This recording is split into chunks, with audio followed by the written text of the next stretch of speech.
बढ़ावा देना था, क्योंकि वन धन योजना का मकसद ये था कि जो ट्राइबल कम्युनिटी है तो जंगलों के अंदर वो जो रहते हैं या फिर उनके जो प्रोडक्ट्स वो बनाते हैं, बैम्बू के प्रोडक्ट्स जो बनाते हैं, तो वन जीवन जो तो वन धन योजना स्कीम का नाम था। तो कैसे जो फॉरेस्ट के जो प्रोडक्ट्स जो बन रहे हैं, जो ट्राइबल लोग बना रहे हैं, उनको एक बड़ा मार्केट मिल सके, बैम्बू खास तौर पर फोकस रखते हुए, तो उस लिहाज से वन धन योजना की शुरुआत की गई।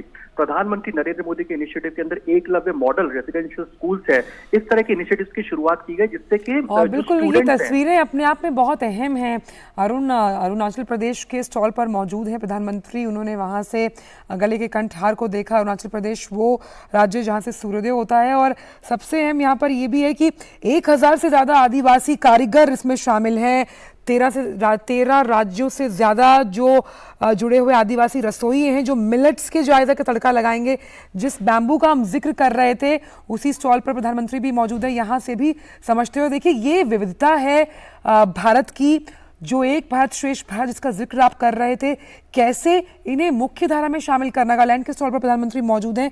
मुख्य धारा में से जोड़कर वाणिज्य को पारंपरिक कला के साथ कैसे जोड़ा जाएगा, उस लिहाज से भी ये आयोजन बेहद अहम। बिल्कुल आंचल, आप यूं कह सकते हैं कि रंग अनेक तिरंगा एक, राज्य अनेक भारत एक। तो हर राज्य के लोग अपनी अपनी जो सांस्कृतिक धरोहर है, जो उनके आर्ट्स हैं, कल्चर है, प्राइमरीली उसको शोकेस कर रहे हैं। लेकिन at the end of the day हम लोग भारत की बात कर रहे हैं, समूचे इंडिया की बात कर रहे हैं, और कैसे इंडिया एक इंटरनेशनल लेवल पर इन प्रोडक्ट्स को लेकर के आया जा सके, इस बात पर फोकस है। प्राइम मिनिस्टर नरेंद्र मोदी का अप्रोच रहता है कि जो एक इंक्लूसिव अप्रोच रहती है, वो जानने की कोशिश करते हैं कि अगर ट्राइबल कम्युनिटी अगर कुछ डिजाइन कर रही है, बना रही है, तो उनके प्रोडक्ट में जो दमखम है उसको कैसे ब्रांडिंग मिल सके। हमने कई बार देखा कि कई सारे अहम जो मौके होते हैं प्रधानमंत्री नरेंद्र मोदी के लिए, उस पर वो इन कई सारे प्रोडक्ट्स को खुद आजमाते हैं, खुद पहनते भी है। अभी आपको हाल ही में याद होगा आंचल कि प्राइम मिनिस्टर नरेंद्र मोदी ने पार्लियामेंट के अंदर एक जैकेट पहनी थी। वो जैकेट प्लास्टिक से रिसाइकल करके इंडियन ऑयल कॉर्पोरेशन द्वारा दी गई। जी बिल्कुल। तो वो दर्शाता है कि प्राइम मिनिस्टर नरेंद्र मोदी का फोकस बिल्कुल साफ है कि कैसे 2070 तक भारत को अगर कार्बन न्यूट्रल होना है, तो हमें एक सर्कुलर इकोनॉमी की बात करनी है।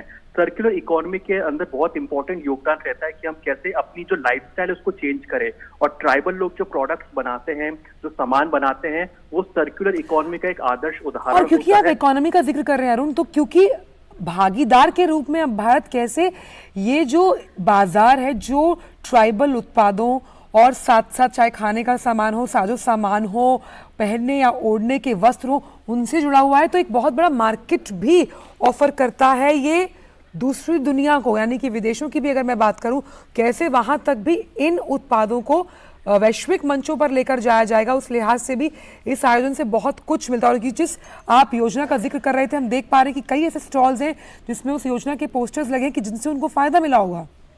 बिल्कुल, और केवल इतना ही नहीं, बच्चों के अंदर भी अपने कल्चर को प्रिजर्व करना और कैसे मॉडर्निटी के एस्पेक्ट को लेकर के आना, ये एक और मंशा थी एकलव्य मॉडल स्कूल की। रिमोट एरिया में बच्चों तक एजुकेशन को पहुंचाई जा सके, ट्राइबल बच्चों को एजुकेट किया जा सके, उनमें एंटरप्रेन्योरशिप का भाव आ सके, कैसे वो एक एंटरप्रेन्योर के तौर पर बन सके, अपने कल्चर को प्रिजर्व करते हुए, कल्चर हेरिटेज की बात करते हुए कैसे वो आगे बढ़ सके। तो एकलव्य मॉडल स्कूल्स का जिक्र प्राइम मिनिस्टर मोदी ने किया, इसके अनाउंसमेंट किए गए, कई सारे एकलव्य मॉडल स्कूल से उनको बनाया गया, और जाहिर सी बात है इससे ट्राइबल कम्युनिटी को बहुत फायदा होता हुआ दिखाई दिया। आपको एक और बात याद दिला दे कि म्यूजियम ऑफ ट्राइबल हेरिटेज 2020 में इसकी भी शुरुआत की गई थी, और मकसद साफ था कि जो हर राज्य के अंदर जो ट्राइबल हेरिटेज है, हर राज्य के अंदर जो ट्राइबल की जो परंपरा है, जो कल्चर है, उसको कैसे इस म्यूजियम में साफ तौर पर दर्शाया गया है। तो prime minister Narendra Modi number 1 एक भारत श्रेष्ठ भारत में बिलीव करते हैं, यानी कि कैसे हम लोग एक राज्य दूसरे राज्य से सीख सकें, एक देश के तौर पर कैसे हम बेस्ट प्रैक्टिसेस को सीख सकें, और इसलिए म्यूजियम्स को बनाते हैं, अवेयरनेस क्रिएट करने की बात करते हैं। दूसरा, वो सर्कुलर इकोनॉमी की, जैसे हमने जिक्र किया कि सर्कुलर इकोनॉमी पर साफ तौर पर फोकस है प्राइम मिनिस्टर मोदी का, बिकॉज इंटरनेशनल कमिटमेंट्स हमारे बहुत क्लियर है कि 2070 तक हमें कार्बन न्यूट्रल होना है, और अगर कार्बन न्यूट्रल होना है तो बहुत जरूरी है कि हम जो जो जो जो जो रियूजेबल जो आइटम्स है उसको इस्तेमाल कर सके, जिसको आइटम्स को रिसाइकल कर सके। हाल ही में जैसे कि हमने जिक्र किया कि पार्लियामेंट के अंदर भी प्राइम मिनिस्टर मोदी ने जो रिसाइकल्ड प्लास्टिक है, प्लास्टिक को रिसाइकल करके रीयूज करके एक तरह से जो जैकेट बनाई थी उसको पहना था। तो इंटेंट उनका बिल्कुल क्लियर था कि हम लोग उसको लीनियर इकोनॉमी से हट करके अब सर्कुलर इकोनॉमी की तरफ आगे बढ़ना है, जिसमें हम ज्यादा से ज्यादा रीयूज करें, रिसाइकल करें प्रोडक्ट को, और इसकी वजह से हम अपने एनवायरमेंट को प्रिजर्व कर सकें, और जो लाइफस्टाइल की जो बात करते हैं कि हम अपने लाइफस्टाइल में बदलाव लाना है। तो ट्राइबल जो कम्युनिटी है जो जिस तरह के लाइफस्टाइल पर फोकस कर रही है, अच्छा, हम ये भी देख पा रहे हैं तस्वीरों के जरिए कि कुछ कुछ स्टॉल से, अभी तो गुजरात के स्टॉल पर मौजूद है प्रधानमंत्री, कुछ कुछ स्टॉल से जो चीज़ें उन्हें अच्छी लग रही हैं, जो वहाँ के स्टॉल विक्रेता है वो उन्हें भेंट करे, वो उनको साथ लेकर भी चल रहे हैं। तो पहले मान लीजिए अगर मुझे कोई चीज़ खरीदनी है जो नागालैंड में फेमस है यहाँ, तो आप वहाँ जाएँ तब खरीदें या ऑनलाइन। लेकिन अब क्योंकि इस तरह से जब आदि महोत्सव लगाया जा रहा है, उस लिहाज से जो आम खरीदार हैं, आम पब्लिक है, उसके लिए भी अलग अलग जो टेस्ट हैं उनको चखने का, खान पान के जरिए अलग अलग जो वस्त्र हैं उनको पहनने का, घर के साजो सामान जो कि अलग अलग राज्यों के, उन्हें अपने घर में संजोने का एक बेहतरीन अवसर मिलता है। तो अब मध्य प्रदेश हिंदुस्तान के दिल की तरफ बढ़ते हुए प्रधानमंत्री 16 फरवरी आचल 16 फरवरी से लेकर के 27 फरवरी तक दिल्ली के अंदर आदि महोत्सव का आयोजन हो रहा है। तो ये बात बिल्कुल श्योर है कि अब वीकेंड आएगा, शनिवार रविवार आएगा, तो भारी संख्या में लोग यहाँ पहुंचेंगे, क्योंकि प्राइम मिनिस्टर मोदी जब जहाँ जाते हैं तो हमने देखा है अमूमन कि लोगों में भी क्यूरियोसिटी रहती है कि आखिर ये ट्राइबल प्रोडक्ट्स किस तरह के हैं, क्योंकि ये बहुत ही ऑर्गेनिक प्रोडक्ट्स होते हैं, सर्कुलर इकोनॉमी को बढ़ावा देने वाले प्रोडक्ट्स होते हैं, एनवायरमेंट फ्रेंडली प्रोडक्ट्स होते हैं, और हेल्थ को सपोर्ट देने वाले प्रोडक्ट्स है। क्योंकि हमने देखा कि हाल ही में भी श्री अन्न के जो प्रोडक्ट्स थे, प्राइम मिनिस्टर नरेंद्र मोदी ने उसको भी देखा कैसे पैकेजिंग उसकी की गई है, पैकेज करके उनको बनाया जा रहा है, और उनको एक तरह से ये ट्राइबल जो कम्युनिटी के लोग हैं वो इसको बड़े लेवल पर लेकर के जा रहे हैं। प्राइम मिनिस्टर मोदी एक बहुत बड़ा प्लेटफॉर्म प्रोवाइड करते हैं इस तरह के इनिशिएटिव्स की शुरुआत करके, इसमें बायर और सेलर एक साथ आ सकता है, एक दूसरे के नजदीक आ सकता है, यानी कि दूरी खत्म होती है, बायर और सेलर इस तरह के प्लेटफॉर्म से जुड़ जाते हैं। आपको याद होगा अभी देखिए कि हाल ही में सिक्किम के अंदर हमने देखा कि सिक्किम जाना जाता है एक ऑर्गेनिक स्टेट के तौर पर जाना जाता है। अब सिक्किम के जो लोग हैं केवल ऑर्गेनिक फूड या ऑर्गेनिक फूड आइटम ही नहीं बना रहे हैं, उसमें वैल्यू एडिशन करके उनको पैकेज करके उनके प्रोडक्ट्स को पहुंचा रहे हैं। हमने हाल ही में देखा कि इससे नॉर्थ ईस्टर्न जो स्टेट्स के जो सामान है, फूड आइटम्स हैं, वो अपेरेंटली आप देखिए कि गल्फ कंट्रीज के अंदर भी पहुंच रहे हैं। वहाँ के जो मॉल्स हैं, आपको नॉर्थ ईस्ट के प्रोडक्ट्स वहां पर जाते हुए दिखाई देंगे, वहां पे मिलते हुए दिखाई देंगे।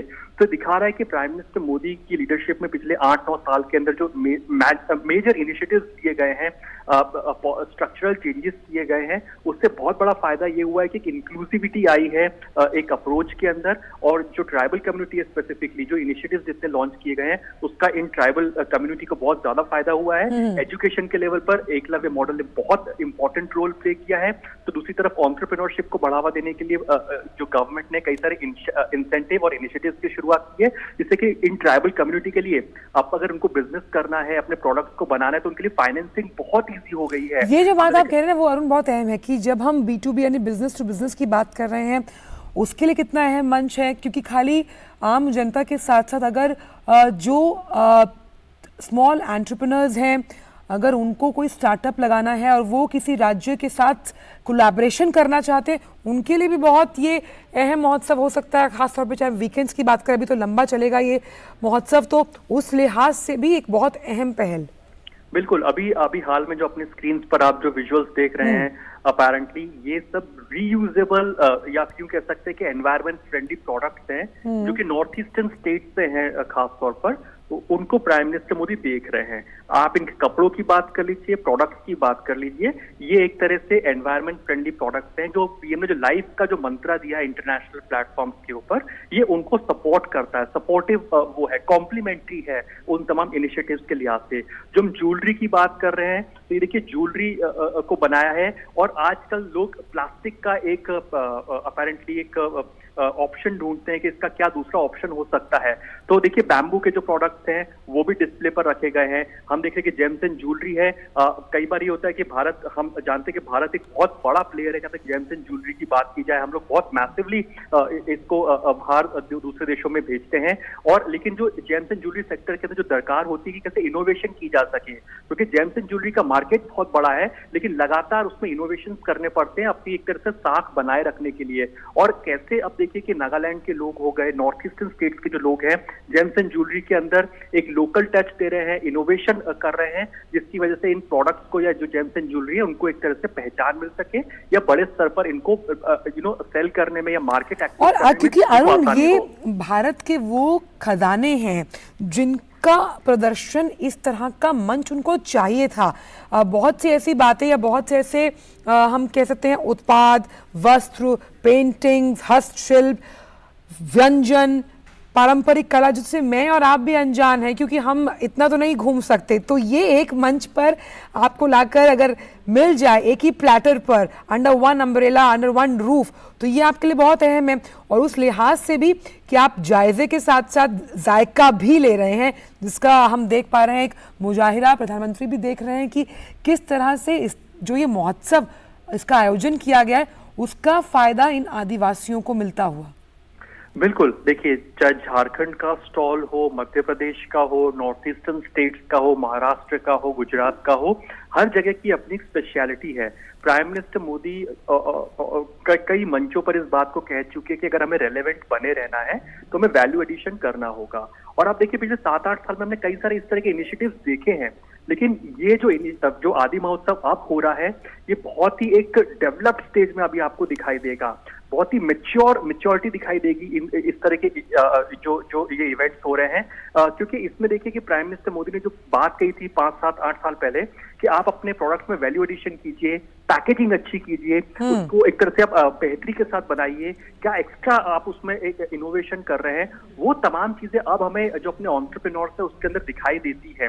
आप देखिए कितनी बेहतरी के साथ में पैकेजिंग की हुई है जिसकी प्राइम मिनिस्टर मोदी बात करते हैं। प्रोडक्ट्स को क्योंकि आजकल क्योंकि जमाना ये है कि हमें प्रोडक्ट्स को दूसरे देशों में भी भेजना होता है, तो जो पैकेज फूड होते हैं उसको आसानी से भेजा जा सकता है।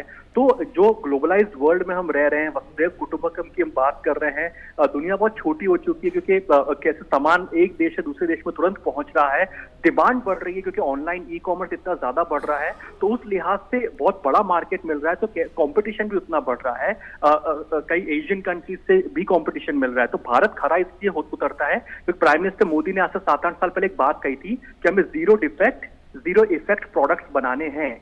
और वही चीज आप देखिए हमें झलक देखने को मिल रही है आज के आदि महोत्सव के अंदर।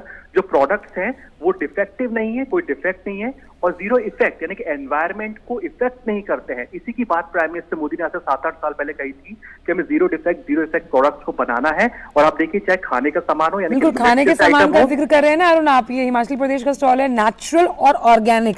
ये अब हम मानते हैं ऐसा लाइफस्टाइल है आजकल दुनिया का 24/7 काम है, हम मीडिया में हमारा भी बाकी लोग भी एक आपाधापी की जिंदगी जीते हैं। ऑर्गेनिक और बेस्ट प्रोडक्ट्स खास तौर पर नॉर्थ ईस्ट की पहचान होते हैं या तमाम ये जो राज्य हैं उनकी, वो लोगों तक कैसे पहुंचाए जाएं किफायती दामों पर, उस लिहाज से भी गुणवत्तापूर्ण भी हो, उस लिहाज से भी ये मंच बेहद अहम। बिल्कुल, सबसे बड़ी दिक्कत जो हमारे जो एमएसएमईज हैं, ट्राइबल कम्युनिटी में जो लोग अपने बिजनेस को डेवलप कर रहे हैं, प्रोडक्ट्स बना रहे हैं, अपनी कल्चर को प्रिजर्व करके कैसे उसमें एक मॉडर्न टच है, मॉडर्निटी के साथ में ब्लेंड करके उसको एक तरह से मार्केट में ले जा रहे हैं, उनके लिए सबसे बड़ी दिक्कत होती थी फाइनेंसिंग की, कि भाई कैसे फाइनेंसेस को लेकर के आया जा सके। लेकिन आप इस बात को भली भांति जानती भी हैं कि एमएसएमईज के लिए सरकार ने जितने इनिशिएटिव लिए हैं उनके लिए फाइनेंसिंग के ऑप्शन बहुत ही आसान हो गए हैं। ये पहले जैसी बात नहीं रही कि इनको फाइनेंसिंग की दिक्कत होती थी, फाइनेंसिंग की वजह से अपने आप को एक्सपैंड नहीं कर पाते थे।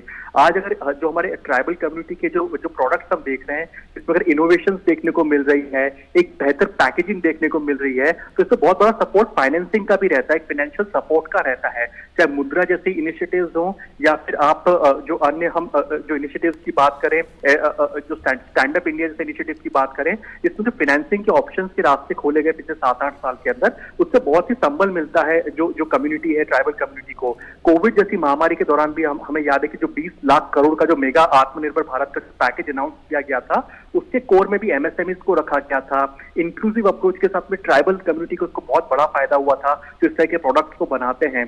चाहे आप देखिए बनारस की साड़ियां हो या फिर आप यू देखिए कि जो सिक्किम के जो अपने ऑर्गेनिक प्रोडक्ट्स हो, ये तमाम चीजें एक ही डिस्प्ले पे आ रही है, बेहतर पैकेजिंग के साथ में आ पा रही है, एक इनोवेटिव अप्रोच के साथ में आ पा रही है। और आज का जो एंटरप्रेन्योर आप देखेंगे बहुत ही कॉन्फिडेंट दिखाई दे रहा है। एक ट्राइबल कम्युनिटी के जो लोग हैं वो कॉन्फिडेंट अप्रोच के साथ में अपने प्रोडक्ट को डिस्प्ले कर पा रहे हैं। B2B बिजनेसेस जिस तरह से आयोजन किए जा रहे हैं तो कॉन्फिडेंस उनमें दिखाई दे रहा है। तो जाहिर सी बात है फाइनेंसिंग की दिक्कत बहुत दूर हुई। अच्छा, एक चीज और बहुत अहम है अरुण, क्योंकि हमने भी देखा उत्तर प्रदेश के स्टॉल का जायजा लिया, प्रधानमंत्री ने अभी कर्नाटका के स्टॉल पर मौजूद हैं। लोग कहते हैं कि बिजनेस सीखने के लिए MBA करना जरूरी है, लेकिन ये जो आदिवासी हैं, क्योंकि इनकी जो हम कहते हैं ना हाथ को हुनर, वो अपने आप में इतने माहिर हैं, अपनी कला में पारंगत हैं, उस लिहाज से ये जो बिजनेस मॉडल वो पेश कर पा रहे हैं जो निवेशकों को आकर्षित भी करेगा और साथ ही साथ रोजगार के नए अवसर, जिसका जिक्र लगातार प्रधानमंत्री करते हैं कि आत्मनिर्भर भारत की सबसे बड़ी आवाज। बिल्कुल, रोजगार जॉब क्रिएशन बिल्कुल डायरेक्टली जुड़ा हुआ है। देश के अंदर मान के चलिए कि 10 करोड़ के आसपास एमएसएमईज हैं। उत्तर प्रदेश जैसे जो राज्य आते हैं वो 1 डिस्ट्रिक्ट 1 प्रोडक्ट की बात कर रहे हैं, उसके कोर में एमएसएमईज होते हैं। और जाहिर सी बात है ट्राइबल कम्युनिटी का एक बहुत इंपॉर्टेंट योगदान रहता है। नॉर्थ ईस्टर्न जैसे स्टेट्स हो गए, महाराष्ट्र जैसा स्टेट हो गया, गुजरात हो गया for that matter, Madhya Pradesh for that matter, यहाँ पे ट्राइबल कम्युनिटी का एक इंपॉर्टेंट योगदान रहता है जो कि एमएसएमईज में भी कॉन्ट्रीब्यूशन रखता है। अब इस समय पर देखिए प्राइम मिनिस्टर मोदी ओडिशा के स्टॉल पर है। ओडिशा जो भगवान जगन्नाथपुरी की अपने आप में जो धरती है, ये केरला का स्टॉल है। अभी केरला के स्टॉल से आगे बढ़े हैं अरुण, और अब आगे बढ़ते हुए दूसरे स्टॉल पर पहुंचे। जी बिल्कुल, बात तो अभी हाल ही में जो ओडिशा के स्टॉल पर थे तो वहाँ पे जो देखिए पेंटिंग जो वहाँ की जो मशहूर है, जो वहाँ के लोग पेंटिंग बनाते हैं, जो उनकी जो आर्ट है वो काफी फेमस है। तो एक तरह से हर स्टेट की जो अपनी खासियत है तो वो जाहिर सी बात है हमें डिस्प्ले पे यहाँ देखने को मिलती है। तो वो एक तरह से जो मार्केटिंग, जो ब्रांडिंग की बात होती थी, जो कहीं ना कहीं मिसिंग थी, जिसमें जो अदर एशियन कंट्रीज बाजी मार जाया करते थे एक समय में, यूरोपियन कंट्रीज बाजी मार जाया करते थे कि भाई यहाँ का प्रोडक्ट है तो बहुत अच्छा प्रोडक्ट होगा। लेकिन आज जो मेक इन इंडिया है, ये जो छाप के साथ में जो एंटरप्रेन्योर्स आगे निकल करके आ रहे हैं, ये अपने प्रोडक्ट को शोकेस कर रहे हैं, तो एक जो मेक इन इंडिया की जो ब्रांडिंग निकल करके आई है वो भी बहुत कॉन्फिडेंस देती है। जो एंटरप्रेन्योर्स हैं, ट्राइबल कम्युनिटी के जो लोग हैं, तो चाहे गुजरात के लोग हो, उड़ीसा के लोग हो, हर कोई अपनी अपनी स्ट्रेंथ को, अपनी आर्ट को, अपने कल्चर को, अपनी हेरिटेज को एक मॉडर्न अप्रोच के साथ में यहाँ पेशकश कर रहा है। तो अगर हम पिछले 7-8 साल में समझने की कोशिश करें, आज अगर थोड़ा इसको कंक्लूड करें इस इकोनॉमिक एंगल को, तो देखेंगे कि फाइनेंसिंग के जो इश्यूज है वो बहुत दुरुस्त हुए हैं, फाइनेंसिंग बहुत आसान हुई है और उसका फायदा ट्रैवल कम्युनिटी को मिला है। एक बात बहुत अहम है, अभी अंडमान निकोबार के इस स्टॉल से प्रधानमंत्री निकले हैं, ये यहाँ बैठकर मैं इस मंच से देख रही हूँ, आप वहां से देख रहे होंगे, दर्शक DD न्यूज देख रहे हैं, ये इतना इंटरेस्टिंग लग रहा है तेलंगाना के स्टॉल पर प्रधानमंत्री है कि यहीं से बैठकर मैं और आप यहाँ जो जनता दिख रही है वो सोच पा रही हूँ कितना अहम है कि भाई ये एक अगर पिकनिक के तौर पर हम अपने बच्चों के साथ इस वीकेंड पे प्लान करें या बिजनेस के लिहाज से प्लान करें, जायका लेने के लिए प्लान करें, परंपरागत जो कलाएं हैं उन्हें देखने के लिए प्लान करें, एक बहुत उपयुक्त हम कह सकते हैं ये जो पूरा हफ्ता रहेगा 27 फरवरी तक ये चलने वाला है, ये जो पूरा महोत्सव है ये अपने आप में बहुत आकर्षक, क्योंकि नए नए आयाम लगातार हर साल जुड़ते हुए, जैसे इस बार श्री अन्न है जो सबसे अपने आप में विशिष्ट और मैं कह सकती हूँ कि USP रहेगा इस बार के महोत्सव का। मिलेट्स बिल्कुल USP रहेगा। और आपने कहा कि बच्चों के लिए पिकनिक, तो बिल्कुल 27 फरवरी तक ये जो आदि महोत्सव खुला है, ये जो स्टॉल्स है जिसको प्राइम मिनिस्टर मोदी विजिट कर रहे हैं, यहाँ पर आप जा सकते हैं, परचेज कर सकते हैं इन सामान को, और यहाँ के जो मिलेट्स जो ये जो स्टेट्स लेकर के आए हैं अपने साथ में, अपने अपने जो खास जायके के साथ में, वो भी आप खरीद सकते हैं, परचेज कर सकते हैं। आप इनको लॉन्ग टर्म ऑर्डर्स भी दे सकते हैं, आप इनसे कॉन्टैक्ट भी बना सकते हैं। हो सकता है आदि महोत्सव के बाद में जो सिक्किम के जो ट्राइबल कम्युनिटी के लोग हैं सिक्किम चले जाएंगे, ये लोग अपने अपने राज्य को लौट जाएंगे, आप इनके फोन नंबर ले सकते हैं, ये आपको डायरेक्टली घर पर भी डिलीवर कर सकते हैं। तो कई कई बार ऐसा देखा है कि जो B2B इवेंट्स होते हैं इसमें ऐसा रहता ही है। मैं आपको छोटी सी बात बताऊं कि जो मेरा बेटा भी है उसको सिक्किम की जो मिर्ची बहुत पसंद है, वो सबसे तीखी मिर्ची कही जाती है। तो वो सिक्किम की मिर्ची लेने के लिए शायद ट्राइबल का जो ये महोत्सव है, जो आदि महोत्सव है, वहां जाने की बात कह रहे हैं। तो ये बताता है कि कैसे बच्चों में, जो छोटे छोटे बच्चे, उनमें अवेयरनेस क्रिएट हुई है कि अगर सिक्किम, क्योंकि कई सारे स्टेट्स हैं, हर स्टेट में आना मुमकिन नहीं हो सकता आपके लिए, लेकिन वो स्टेट से अगर आपके द्वार पर चल करके आ रहे हैं। ये बहुत अहम बात आपने की। जैसे अब हम बात करते हैं, जब हिमाचल जाते हैं तो वहाँ पे फ्रूट जैम्स हैं या ड्राइड एप्पल होता है। अब या तो आप हिमाचल जाएं या कोई आपका दोस्त है वो हिमाचल रहता हो तो वो लेकर आए, लेकिन इस तरह की चीज़ें अगर आप यहाँ पर लेते हैं, और क्योंकि आपने कहा कि यहाँ पर आप लॉन्ग टर्म ऑर्डर्स भी दे सकते हैं, उस लिहाज से भी बहुत अहम। तो बच्चों के लिए, महिलाओं के लिए यहाँ पर जो अलग अलग राज्य हैं उनकी जो पारंपरिक साड़ियाँ हैं, ज्वेलरीज हैं जो आर्टिफिशियल भले ही हो लेकिन कहीं ना कहीं कलात्मक रूप से अहम आपके ज्वेलरी बॉक्स में कहीं ना कहीं हो सकती है। और अगर घर का साजो सामान जो हम हमेशा से कहते हैं कि भाई ये कोई वहां से लाया, यहाँ से लाया, अब आपके लिए एक मंच के माध्यम से मौजूद। बिल्कुल आंचल, और देखिए प्राइम मिनिस्टर्स ऑफिस लगातार इस तरह के इवेंट्स को मॉनिटर करता है स्टैटिस्टिकली कि आखिरकार कितना फुटफॉल आया और इसका फायदा हो रहा है नहीं हो रहा। प्राइम मिनिस्टर मोदी जब गुजरात के चीफ मिनिस्टर थे तो वाइब्रेंट गुजरात की उन्होंने शुरुआत की थी, और उस समय पर करी थी जब कच्छ की भूकंप की आपदा के बाद में गुजरात जूझ रहा था इकोनॉमिकली। ऐसे में वाइब्रेंट गुजरात का आयोजन हुआ, और उस समय जब prime minister Modi chief minister थे और मैसिव इन्वेस्टमेंट कमिटमेंट पहले ही वाइब्रेंट गुजरात में आए, तो उसके बाद ये पाया गया कि आज की तारीख में इन्वेस्टमेंट की कमी नहीं है। इन्वेस्टमेंट, जो इन्वेस्टर है जहां इन्वेस्ट करना चाहता है उन दोनों को मिलाने की जरूरत है, और इस तरह के जो इनिशिएटिव्स होते हैं वो एक तरह से बायर और सेलर को, इन्वेस्टर को इन्वेस्टमेंट डेस्टिनेशन से मिला देते हैं। और लगातार प्राइम मिनिस्टर्स ऑफिस भी इस तरह की मॉनिटरिंग करता है कि जैसे आदि महोत्सव हो गया, या इस तरह के जो इनिशिएटिव्स किए जा रहे हैं इसका क्या प्रभाव पड़ रहा है। तो नंबर 1, इससे अवेयरनेस फैल रही है कि लोगों को पता चल रहा है। दूसरा, जो एक तरह से मार्केटिंग की दिक्कत आती है ट्राइबल कम्युनिटी के लोगों को, एमएसएमईज को, कि भाई हमें एक बड़ा मार्केट नहीं मिल पा रहा है, हम कहाँ पे जाके मार्केटिंग करें, कहाँ पे जाके अपने प्रोडक्ट्स को बेचें, तो इनको प्रोडक्ट बहुत एक्सपोनेंशियल ग्रोथ देखने को मिली है कि कैसे इन जो एमएसएमईज हैं, ट्राइबल कम्युनिटी के लोग हैं, अपने प्रोडक्ट्स को बेहतर तरीके से बेच पा रहे हैं। तीसरा, जो सबसे प्रोमिनेंट कहा जा सकता है कि इस तरह के जो इवेंट्स जो लगातार किए जाते हैं इसमें आपकी एक इंटरनेशनल साख भी बनती है, क्योंकि जो ट्राइबल कम्युनिटी के लोग हैं अपने आप को अच्छे से एस्टैब्लिश करने के बाद में इंटरनेशनल मार्केट्स को भी तलाशते हैं और इंटरनेशनल प्रोडक्ट्स को बेचते हैं, जिसका सीधा फायदा भारत को एज अ देश होता है कि जो हमारे प्रोडक्ट्स है वो इंटरनेशनली भी एक तरह से कॉम्पिटिटिव हो जाते हैं। भारत के प्रोडक्ट साख इसलिए है क्योंकि भारत जीरो इफेक्ट जैसे प्रोडक्ट बनाता है, यानी कि एनवायरमेंट पर कम इम्पैक्ट होता है और या ना के बराबर इम्पैक्ट होता है, और डिफेक्टिव नहीं होता जैसे अदर एशियन कंट्रीज में हम देखते हैं कि बहुत डिफेक्टिव आइटम्स पाए जाते हैं, सस्ते तो होते हैं बट डिफेक्टिव बहुत ज्यादा पाए जाते हैं, जल्दी खराब हो जाने वाले होते हैं। तो भारत बहुत सस्टेनेबल प्रोडक्ट्स बना रहा है, इससे बहुत कॉम्पिटिटिव प्रोडक्ट्स मिल रहे हैं। दूसरा, मार्केटिंग बेहतरी के साथ में हो पा रही है, इससे जो हमारे जो आज की आर्टिजन हैं, जो एमएसएमई के लोग हैं, उनको एक बेहतर मार्केट मिल रहा है जिससे बहुत कॉम्पिटिटिव फील कर रहे हैं। फाइनेंसिंग के इश्यूज को बहुत सुलझाया गया है पिछले 8-9 साल के अंदर, जैसे कि इनके लिए जो ट्राइबल कम्युनिटी के लोग हैं, एमएसएमईज हैं, इनके लिए फाइनेंसिंग के ऑप्शंस और विकल्प कई बढ़ गए हैं। अब बेहतरी के साथ फाइनेंसिंग ले सकता है, जिसकी वजह से ये बेहतर प्रोडक्ट को इनोवेट कर सकते हैं और एक अच्छे कॉम्पिटिटिव प्रोडक्ट को बना रहे हैं। तो इसी मॉनिटरिंग में पाया गया है कि इस तरह के इवेंट्स बहुत बड़ा गेम चेंजर रोल प्ले करते हैं।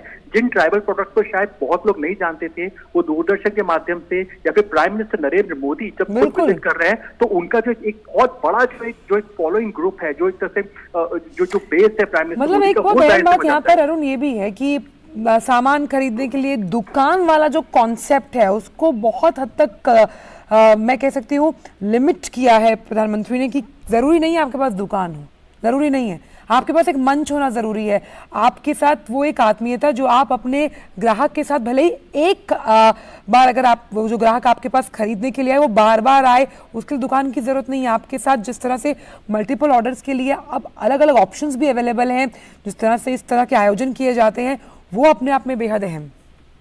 बिल्कुल बहुत इंपॉर्टेंट है। और इसके देखिए कि जेम पोर्टल जैसे इनिशिएटिव की शुरुआत देश में की गई है, जिसमें कि यही जो ट्राइबल जो कम्युनिटी के लोग हैं वो अपने अपने प्रोडक्ट्स को अपलोड कर देते हैं और गवर्नमेंट परचेजिंग जो होती है वो इन जेम पोर्टल के माध्यम से होती है।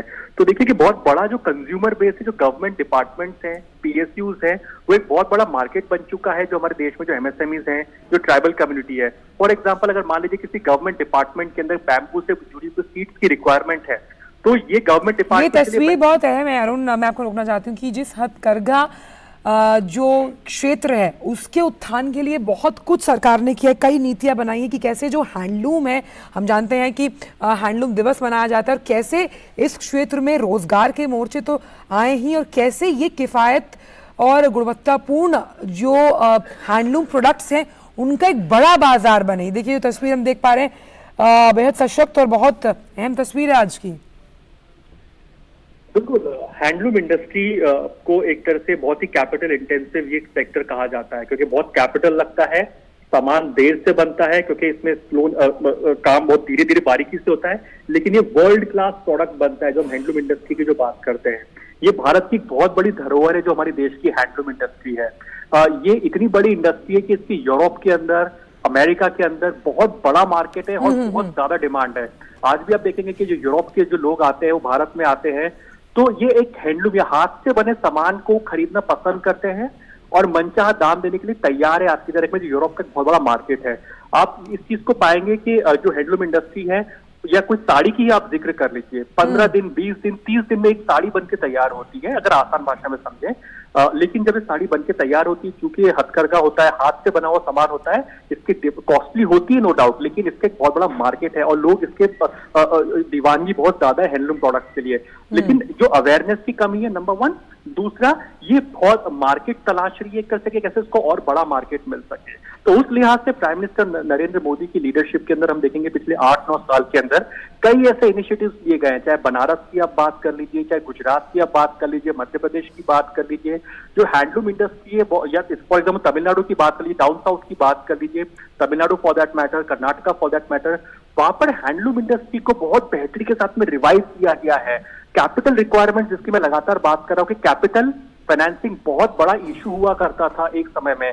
आज की तारीख में अगर आप जीएसटी रजिस्टर्ड हैं, आप जीएसटी प्लेटफॉर्म पर हैं, आपके लिए फाइनेंसिंग और भी आसान हो जाती है। अगर आप जीएसटी रजिस्टर्ड जो मैन्युफैक्चरर नहीं भी हैं, तब भी आप देखिए कि फाइनेंसिंग के बहुत मल्टीपल ऑप्शंस आपके सामने उपलब्ध हैं और फाइनेंसिंग के ऑप्शंस बहुत इजी हो गए हैं आज की तारीख में, क्योंकि सरकार ने प्रोसेस को बहुत सिंप्लीफाई किया है फाइनेंसिंग के लिहाज से। आप एक सिंपल सी बात समझिए, अगर कोई महिला है, वो उनका अगर सपोज साड़ी बनाने का, हैंडलूम का अगर बिजनेस है, कैपिटल की जरूरत है, तो पहले बहुत कागजी कार्रवाई हुआ करती थी, बैंक के बहुत चक्कर लगाने पड़ते थे। लेकिन आज की तारीख में बैंक आपके पास आ रहा है, सिंगल क्लिक के अंदर आपका लोन अप्रूव हो रहा है। कई वेबसाइट या जीएसटी रजिस्टर्ड है तो 45 मिनट्स में आपको लोन के अप्रूवल भी मिल जा रहे हैं। तो आज की तारीख में लोन एक दिक्कत का वो नहीं है, लेकिन हाँ जो दिक्कत है वो मार्केटिंग है और इंटरनेशनल लेवल पर लेकर के जाने की बात है। तो वही जो प्रोडक्ट देखिए, जो बैम्बू के प्रोडक्ट, अच्छा ये तस्वीर देखिए अरुण, ये तस्वीर प्रधानमंत्री एक स्टॉल पर मौजूद है। मैं उसका नाम अभी जब हमारी कैमरा टीम दिखाएगी तो पढ़कर सुनाएंगे। एक शॉल उड़ाया गया है उन्हें, एक जैकेट पहनाई गई है, और ये अपने आप में देखिए दिखाता है कि किस तरह से जो आदिवासी समाज जो कला के प्रति पारंगत है, अपने काम को जानता है, उसका कितना खूबसूरत हम कह सकते हैं उत्कृष्ट प्रदर्शन है। प्रधानमंत्री ने उस शॉल को ओढ़ लिया है और वो उससे पहले उसी शॉल से जुड़ी हुई जो पेंटिंग है उसके बारे में जानकारी हासिल करते हुए कि कितना खूबसूरत ये शॉल है। तो कहीं ना कहीं जिस कॉन्फिडेंस लेवल के साथ हम यहाँ पर समुदाय से जुड़े लोगों को अपने उत्पादों को बताने के बारे में, उनके किस तरह से वो बनाए जाते हैं, कितना समय लगता है, ये कॉन्फिडेंस लेवल भी आना बहुत अहम है। क्योंकि अगर आप एक बिजनेस करते हैं या आप अपने उत्पाद को बेचना चाहते हैं तो ये कॉन्फिडेंस लेवल भी इस तरह के महोत्सव से आया और सरकार ने इस बात को भली भांति समझा और इस पूरे क्षेत्र में उल्लेखनीय प्रगति भी की। गुजरात है ये आंचल, गुजरात। और ये गुजरात क्योंकि मैं इसलिए पहचान पा रहा हूँ क्योंकि ये गुजरात की आर्ट है। रास गरबा जो करते हैं लोग वो है, और जो महिला वहाँ पे थी गुजराती जो पोशाकें पहनी हुई थी, तो ये गुजरात की आर्ट है। तो ये जो शॉल है, तो हाँ जाहिर सी बात है गुजरात में भी आप देखिए कि जो गिर रीजन में जो महिलाएं रहती है, ट्राइबल लोग जो रहते हैं, या अंबाजी का जो एरिया आता है वहां पर जो ट्राइबल लोग रहते हैं, राजस्थान के पास पड़ता है ये एरिया, जो ट्राइबल कम्युनिटी का एरिया है।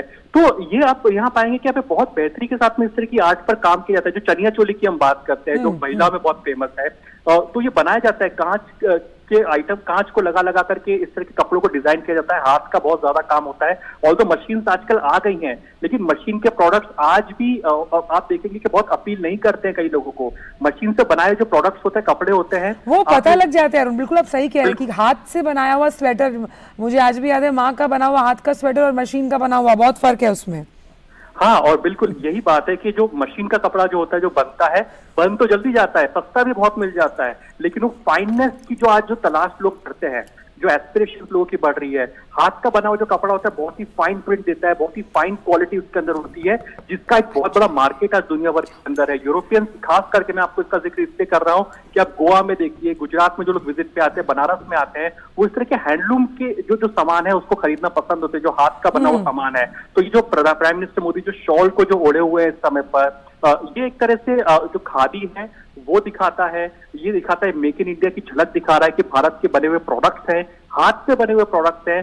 जिस चीज का जिक्र महात्मा गांधी ने किया था कि चरखा चला चला करके, उन्होंने जो आत्मनिर्भर भारत की बात उस समय पर करी थी, चरखा चला करके जो जिस इनिशिएटिव की बात उन्होंने कही थी कि हम अपने प्रोडक्ट खुद बनाएंगे, वही लेगेसी को प्राइम मिनिस्टर मोदी आगे लेकर के जा रहे हैं। चाहे वल्लभ भाई पटेल हो, सरदार वल्लभ भाई पटेल हो, या महात्मा गांधी हो, या इन तमाम या स्वामी बिरसा मुंडा हो, इन तमाम लोगों की लेगेसी को आगे लेकर के जा रहे हैं, पॉलिसी लेवल पर इम्प्लीमेंट कर रहे हैं। और अच्छा अरुण, एक चीज और भी है कि अगर आपको इस तरह के उत्पाद कभी खरीदने होते थे तो दिल्ली हाट आपके लिए एक विकल्प है।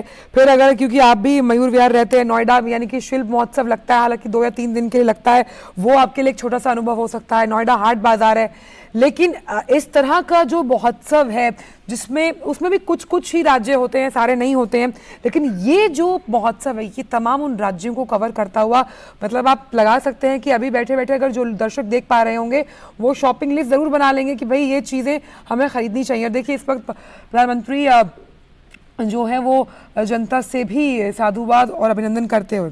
बिल्कुल अरुण, बताइए। बिल्कुल, देखिए ये पहली बात तो है कि एक समय ये भी था कि जब ऐसे इवेंट से इनिशिएटिव्स दिए जाते थे कि भाई इस तरह के B2B का आयोजन करना है, तो इन लोग को बहुत हैवी फीस देनी होती है जो यहाँ पे स्टॉल जो लगाते हैं। लेकिन प्राइम मिनिस्टर मोदी ने इस बात पर फोकस रखा हुआ है कि हमारा मकसद है कि कैसे मार्केट को पहुंचाया जा सके, जो मैन्युफैक्चरर है उसके पास तक, लोगों को एक तरह से मैन्युफैक्चर तक कैसे पहुंचाया जा सके। तो वही फोकस प्राइम मिनिस्टर मोदी का रहा है। देखिए प्राइम मिनिस्टर नरेंद्र मोदी में हमने देखा कैसे हाथ हिला करके जो तमाम जो लोग यहाँ पे हैं आदि महोत्सव के अंदर आए हैं, जो पार्टिसिपेंट्स आए हैं, आर्टिजन्स आए हैं, उन लोगों से उनको हाथ मिला करके एक तरह से अभिनंदन करते हुए, और ये जो शुरुआत हुई है आदि महोत्सव की जो कि 27 तारीख तक चलेगा, तो प्राइम मिनिस्टर मोदी का इंटेंट यही है, अपील शायद यही रहेगी कि लोग ज्यादा संख्या में यहाँ पर आए, इन प्रोडक्ट्स को देखें, परखें, क्योंकि अगर भारत के लोग इन प्रोडक्ट्स को भारी संख्या में अपनाते हैं तो उनको एक नेशनल लेवल पे तो एक तरह से उनको मार्केट मिलेगा इन ट्राइबल कम्युनिटी के लोगों को, लेकिन एक तरह से इंटरनेशनल अपील भी मिलती हुई दिखाई देगी। बिकॉज भारत में इस बार G20 शिखर सम्मेलन का आयोजन होने जा रहा है, कई सारे फॉरेन डेलीगेट्स भारत में आ रहे हैं कई सारी मीटिंग्स के लिए, और आगे इस पूरे साल आते रहेंगे। तो G20 शिखर सम्मेलन एक बहुत बड़ा एक तरह से आप कह सकते हैं माध्यम है, जब फॉरेन डेलीगेट्स जब यहाँ भारत में आएंगे तो इस तरह के ट्राइबल प्रोडक्ट्स को वो देखेंगे, पहनेंगे, समझेंगे, तो जानेंगे कि जिन प्लास्टिक को हटाने की वो बात कर रहे हैं, तो भारत तो एक तरह से उसके सोल में वही रहता है कि वो एनवायरमेंट फ्रेंडली। ये जो आपने बात की वो बहुत अहम है कि देखिए अब कोई सब्जी लेने जा रहा है, कोई सामान लेने जा रहा है, तो वो प्लास्टिक को ना चूज करके जो अन्य विकल्प है जिसमें बैम्बू बहुत बड़ा रोल अदा करता है, कपड़े के जो थैले होते हैं वो बड़ा रोल अदा करते हैं, और क्योंकि आदिवासी समाज के लोग इस कला में पारंगत होते हैं, उस लिहाज से कैसे देखिए एक कैसा साइकिल शुरू होगा कि कैसे कहीं ना कहीं एनवायरमेंट फ्रेंडली जो उत्पाद है उसको बनाने में ये लोग महारत इन्होंने हासिल की। तो ये पिछले तो अब ये हम वापस दिखा रहे हैं आपको, प्रधानमंत्री ने स्टॉल्स का जायजा लिया और इस वक्त प्रधानमंत्री मंच पर मौजूद हैं। आदि महोत्सव का शुभारंभ हो चुका है। प्रधानमंत्री महोदय की संवेदनशील सोच, उनका चिंतन, उनकी दूरदृष्टि का ही परिणाम है कि आज देश भर के जनजातीय समाज में नई चेतना का, नई ऊर्जा का स्पंदन हम अपने चारों तरफ महसूस कर रहे हैं। आज ये पूरा समाज बड़े गर्व से भारत की उन्नति और प्रगति का बराबर का भागीदार बनने को तत्पर है। ऐसे माननीय प्रधानमंत्री महोदय को नमन है, वंदन है। आप सबके करतल ध्वनि के साथ उनका अभिनंदन और उनका स्वागत है। साथ ही स्वागत अभिनंदन मंच पर विराजमान केंद्रीय जनजातीय कार्य मंत्री श्री अर्जुन मुंडा जी, केंद्रीय मंत्रिमंडल में इस्पात और ग्रामीण विकास राज्य मंत्री श्री फग्गन सिंह कुलस्ते जी, केंद्रीय जनजातीय कार्य मंत्रालय में राज्य मंत्री श्रीमती रेणुका सिंह सरूता और विश्वेश्वर टुडू जी, केंद्रीय स्वास्थ्य और परिवार कल्याण राज्य मंत्री डॉक्टर भारती प्रवीण पवार जी, और ट्राइफेड के अध्यक्ष श्री राम सिंह राठवा जी, और देवी सज्जनों आप सभी का स्वागत, अभिनंदन, वंदन आप सभी का। मैं निवेदन करूंगा माननीय केंद्रीय जनजातीय कार्य मंत्री श्री अर्जुन मुंडा जी से कि वे माननीय प्रधानमंत्री महोदय को हम सबके सम्मान का प्रतीक त्रिपुरा की पगड़ी पहनाकर उनका स्वागत, उनका अभिनंदन करें। त्रिपुरा के जनजातीय समुदायों की पहचान है ये पगड़ी, जिसे ऋषा कहा जाता है।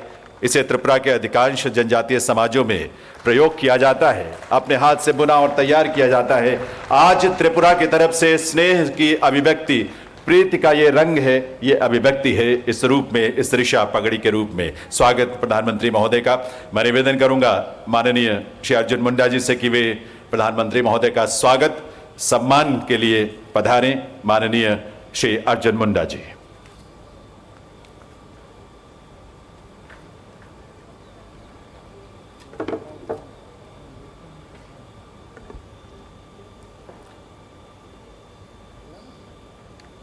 सबका साथ, सबका विकास, सबका विश्वास और सबका प्रयास, इस मंत्र को लेकर, इस आह्वान को लेकर माननीय प्रधानमंत्री आदरणीय नरेंद्र भाई मोदी जी आज सहकार से सिद्धि तक के इस यात्रा की कड़ी में देश भर के 10.5 करोड़ जनजाति समुदायों और 1,17,000 गांव में बसे सुदूरवर्ती क्षेत्र में रहने वाले जनजातीय समुदाय को आत्मनिर्भर भारत के साथ इस तरीके से सशक्त, स्वावलंबन, सक्षम, समर्थ बनाने की एक अभूतपूर्व योजना के दृष्टि से आयोजित इस आदि महोत्सव में आपने देश भर के जनजातीय कला, संस्कृति, परंपरा, जीवन शैली के साथ जुड़े उनके उत्पादों को, खाद्य पदार्थों को, परिधानों को और ऐसे क्षमता विकास के कार्यों के माध्यम से, स्किल डेवलपमेंट के माध्यम से, स्वरोजगार के दृष्टि से आगे बढ़ाने का, सहकार से सिद्धि का एक उद्देश्यपूर्ण कार्यक्रम में ट्राइफेड, जो जनजातीय सहकारी विपणन विकास परिषद,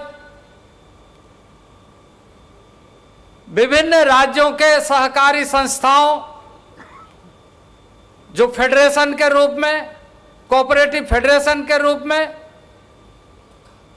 सबको मिलाकर जनजातीय समाज के बीच ट्राइब्स इंडिया के रूप में राष्ट्रीय और अंतर्राष्ट्रीय तक उनके उत्पाद पहुंचे, कला संस्कृति पहुंचे, कौशल पहुंचे। इस दृष्टि से आज इस आदि महोत्सव में आपने आने की कृपा की है, आपने समय दिया है।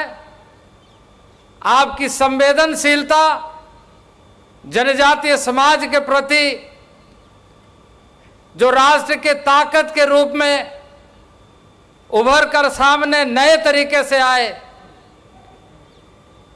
उस दृष्टि से हमारे इस कार्यक्रम में, आदि महोत्सव में आपने आकर हमारा और देश के समस्त आदिवासियों का गौरव को बढ़ाने का, सशक्त बनाने का एक स्वर दिया है। इसके लिए मैं देश के 10.5 करोड़ आदिवासियों के तरफ से आपका हार्दिक अभिनंदन करता हूं, आपका हार्दिक स्वागत करता हूं। मंच पर हमारे राज्य मंत्री रेणुका सिंह जी, आदरणीय विशेश्वर टूडू जी, राज्य मंत्री फग्गन सिंह कुलस्ते जी, डॉक्टर भारती पवार जी और हमारे ट्राइफेड का नेतृत्व करने वाले राम सिंह राठवा जी, आप सबका भी हार्दिक अभिनंदन एवं स्वागत है। मुझे इस बात की प्रसन्नता है कि आज इस कार्यक्रम में माननीय प्रधानमंत्री जी ने देश भर से जो आर्टिजन्स आए हैं, ट्राइबल आर्टिजन्स आए हैं, त्रिपुरा से, मेघालय से, नागालैंड से, अरुणाचल से, मिजोरम से, मणिपुर से, पश्चिम बंगाल से, झारखंड से, छत्तीसगढ़ से, मध्य प्रदेश से, उड़ीसा से, गुजरात से, राजस्थान से, महाराष्ट्र से, दमन दीव से, दादरा नगर हवेली से, अंडमान निकोबार से, आज विभिन्न समुदायों के लोग यहाँ अपने उत्पादों को लेकर, अपने कला संस्कृतियों को लेकर, अपने खाद्य सामग्री और जिसको आपने हमेशा और इस वर्ष तो खास तौर से श्री अन्न के रूप में देश भर में, दुनिया भर में और खासकर आज जब यहाँ G20 का आयोजन आपकी अध्यक्षता में हो रहा है, भारत की अध्यक्षता में हो रहा है, उस समय देश के समस्त जनजाति समाज और देश के ऐसे किसानों के माध्यम से जो श्री अन्न, जो पहले के दिनों में हम मोटे अनाज के दृष्टि से कहते थे जिसमें सबसे अधिक मिनरल्स होते हैं, जो शरीर को आवश्यकता होने वाली सामग्री उपलब्ध होती है, उसको आप श्री अन्न के माध्यम से अंतर्राष्ट्रीय स्तर पर उसकी पहचान और उसकी प्रसिद्धि हो और उस अनाज के बल पर हमारा एक दुनिया में जो परिचय दुनिया के लोग जाने, इसके लिए आपने जो इस वर्ष विशेष तौर से देश के तमाम नागरिकों को आह्वान किया है, उसके लिए भी मैं माननीय प्रधानमंत्री जी का हार्दिक अभिनंदन और वंदन करता हूं। स्वागत के इस कड़ी में अपने हृदय के भावों को अभिव्यक्त करते हुए लद्दाख के सुदूरवर्ती बर्फों से अधिकतर दिन ढके हुए पहाड़ियों 11,000 से 16,000 फीट के ऊंचाई में रहने वाले चंगपा जनजातीय समाज जो अपनी परंपराओं आदि संस्कृति के साथ जीने के लिए विख्यात है, स्थानीय चांगथांगी बकरे के ऊन से जो शॉल बनती है, पश्मीना शॉल, लद्दाख की जो पहचान है, आज श्रीमती जुलिका बानो आई है अपने हाथ से बुनी हुई उस शॉल को माननीय प्रधानमंत्री के सम्मान में सम्मानित करने के लिए मैं श्रीमती जुलिका बानो बाई को आमंत्रित करता हूं कि माननीय प्रधानमंत्री को हृदय के भावों से शाल ओढ़ाकर उनका सम्मान करें।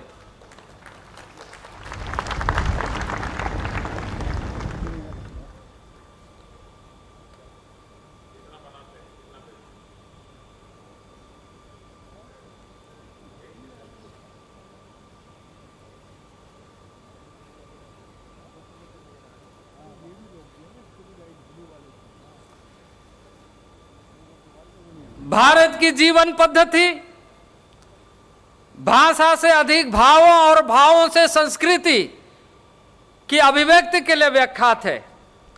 आदिकाल से अपने सांस्कृतिक विरासत को भाषाओं से अधिक पटचित्र के माध्यम से जन जन तक पहुंचाने की परंपरा रही है। आज मैं उड़ीसा के नेशनल अवार्डी राष्ट्रीय पुरस्कार से सम्मानित रामेश्वर मुंडा जी, जो ताड़पत्र पर भगवान कृष्ण के जन्म से लेकर द्वारकाधीश की यात्रा का वृत्तांत पटचित्र के माध्यम से वर्णित किया है।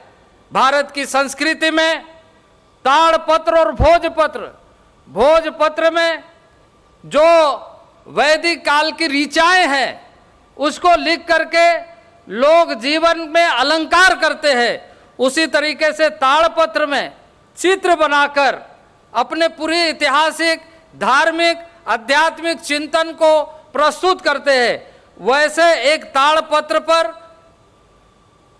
भगवान कृष्ण के जन्म से लेकर वृत्तांत को विस्तृत रूप से पटचित्र में प्रस्तुत करते हुए द्वारकाधीश तक की यात्रा की वृत्तांत वर्णित है।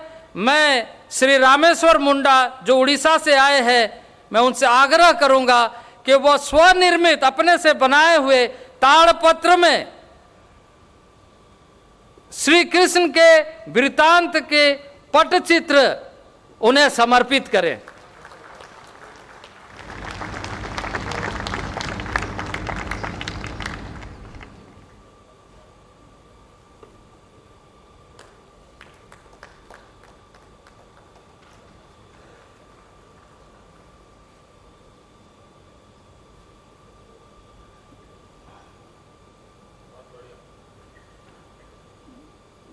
गांव में, देहातों में शास्त्र को ताड़पत्र में इस ढंग से रखा जाता है। यही चित्र माननीय प्रधानमंत्री जी को दिया गया है।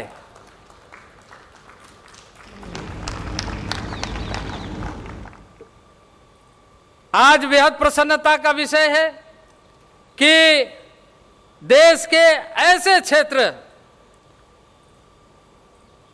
अबुझमाड़ और बस्तर, छत्तीसगढ़ का वो इलाका, अविभाजित मध्य प्रदेश का इलाका, जहां आदिकाल से परंपरागत ढंग से अपनी प्रस्तुति, अपनी जीवन पद्धति को, अपनी खुशी को इजहार करने की जो पद्धति है उसको ढोकरा धातु शिल्प के माध्यम से, कांस्य के माध्यम से प्रस्तुत करने की पुरानी पद्धति रही है। यहाँ की पारंपरिक मड़िया मदीन जोड़े यानी सामूहिक नृत्य का गीत अपने खुशी का इजहार करने की एक पद्धति को प्राकृतिक जीवन आनंद की प्रस्तुति नृत्य गीत के माध्यम से, उस धातु के माध्यम से प्रस्तुत किया गया है। मैं शिल्पकार अविनाश अधमची, जिन्होंने इसे अपने हाथों से बनाया है और न केवल हाथों से इसे बनाया है बल्कि माननीय प्रधानमंत्री के लिए वो इस धातु शिल्प के माध्यम से अपनी भावों की अभिव्यक्ति की है कि जंगलों में किस तरीके से सुदूरवर्ती क्षेत्र में रहने वाले जनजाति समाज तमाम तरह के चुनौतियों का मुकाबला करते हुए खुशी से कैसे जीवन यापन करने की शक्ति रखते हैं। वो अपने हाथों से बनाई गई मूर्ति मड़िया मादिन जोड़े की नृत्य की मूर्ति मैं निवेदन करता हूं अविनाश आदमची, जिसे कि वो अपने हाथों से माननीय प्रधानमंत्री जी को प्रस्तुत करें।